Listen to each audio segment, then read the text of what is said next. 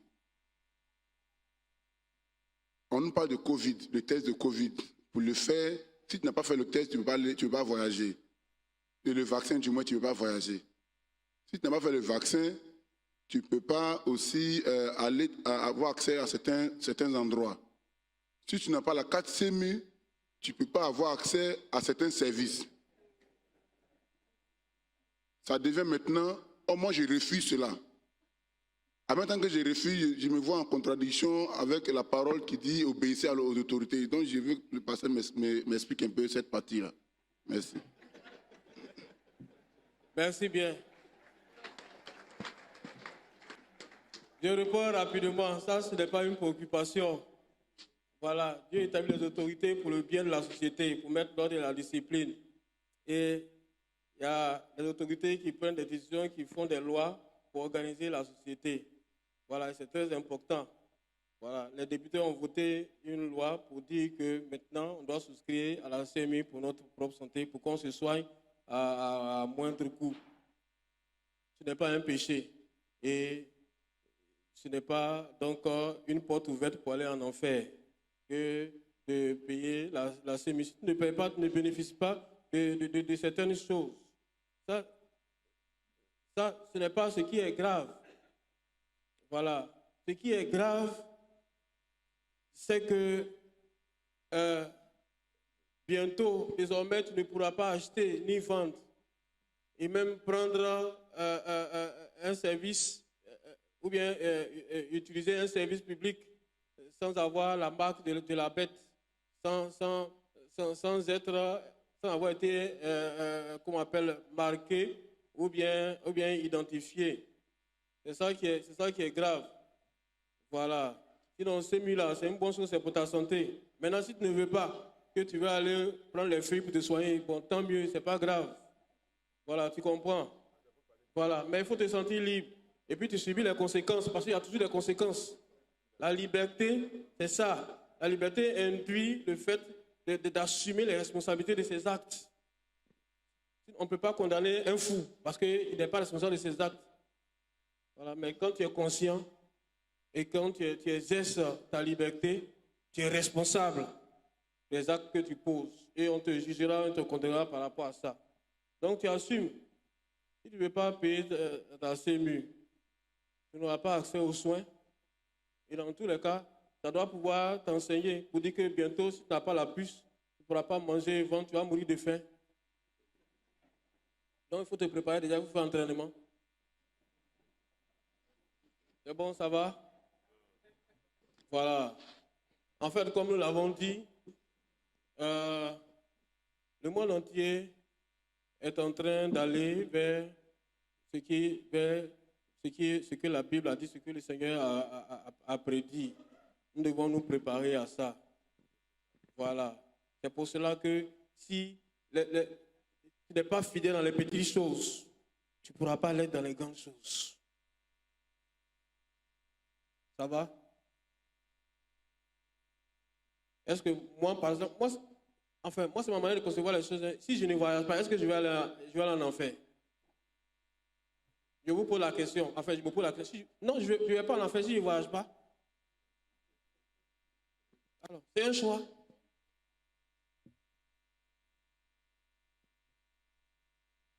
C'est un choix. Parce que de la même manière, tu vas dire, bon, c'est pas grave, ça fait rien. Quand la marque de la belle va venir, tu dis, non, c'est pas grave, ça fait rien. Lui-même, il est au courant, il sait qu'on doit manger. C'est pas ça? C'est pas le même raisonnement là. C'est ça qu'on va avoir.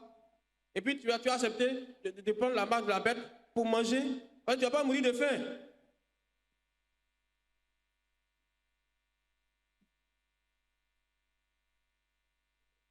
Mais je termine par là. Heureusement que ces choses-là ne vont pas trouver le vrai chrétien. Parce qu'entre-temps, avant que le Seigneur Jésus-Christ ne vienne, il y a un processus. Tous les chrétiens, les vrais chrétiens là seront enlevés. Alléluia. Voilà, dis à ton voisin, dis à ta voisine, moi, je serai enlevé. Donc, toutes les conneries de Satan, là, ça ne me concerne pas. Voilà, c'est ce qui est intéressant.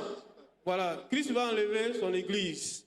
Et c'est là que le diable va faire tout ce qu'il a envie de faire et tout ce que Dieu l'a vu en train de préparer à faire. Nous, les chrétiens, ne serons pas concernés parce que nous serons enlevés.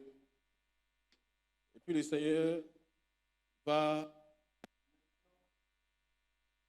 permettre au diable de descendre pour faire ce qu'il a prévu contre les hommes et dans cette humanité avant qu'ils ne viennent pour détruire la bête, le faux prophète et le dragon. Le dernier ennemi qui sera vaincu, c'est la mort. Que Dieu nous bénisse, que Dieu nous aide à tenir ferme et à garder ce que nous avons reçu. Et que rien de ce monde, rien du système, rien du dragon, rien de la bête ne nous prive de cette grâce au nom de Jésus. Dis Amen. Tu peux te tenir debout, nous allons prier le Seigneur.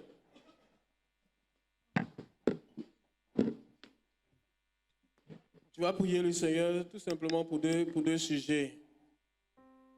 Tu vas demander à Dieu de te garder véritablement de la séduction de la bête du faux prophète et de la fureur de la bête du faux prophète et du dragon, bien évidemment. Parce que ce sont des choses qui sont en train de se passer sur la terre ici. Ce sont des choses que Satan est en train de mettre en place ici lorsque nous ouvrons les yeux et les oreilles. Prie le Seigneur pour que Dieu te préserve de cela. Prie le Seigneur, bien-aimé, prions le Seigneur. Il y a deux sujets de prière seulement. Dans l'enseignement, on ne prie pas beaucoup. On parle beaucoup, on enseigne beaucoup. Mais on prie et puis on va à la maison pour continuer la prière. Tu as 1 minute pour prier par rapport à ce sujet qui est très important, bien-aimé. Nous sommes à la fin des temps. La Bible dit que la fin de toutes choses est proche. Soyons sobres et avisés. Évacuons à la prière. Prions le Seigneur. Bien-aimés, prions le Seigneur.